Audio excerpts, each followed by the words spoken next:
So then there was a follow-up question as to whether or not there were any other reasons why I wouldn't show knife stuff. And yes, there is, and it comes from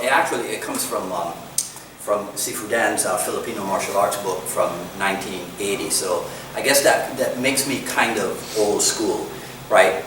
If you look in here, in this book, I don't know if the camera can pick it up, but in here, this is all he shows, right, of knife fighting.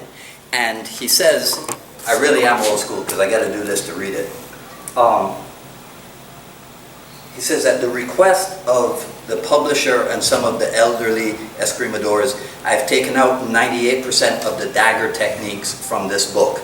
Most of the empty hand skills are taken from the movement of the knife. There is no excuse for taking a man's life, for life is precious. Any man can take a life, but no man can give back a life.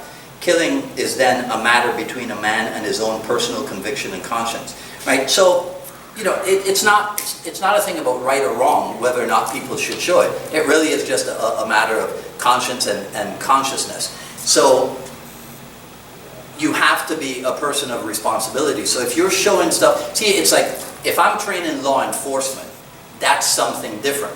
And you'll see that reflected in Sifu Nasano's attitude also. So in his own book, he takes out 98% of the dagger techniques. But in Surviving Edge Weapons, which is a training film for law enforcement, which was done just a few years ago. Well, no, I'm sorry, it wasn't done a few years ago. It was done a few years after this book came out, I believe. He shows you lethal stuff. So it's all within the context. Putting stuff up on the YouTube, putting stuff up on the Facebook, you don't know who's going to see it and where it's going to end up. So I think you should just be a little bit more responsible with what you're doing.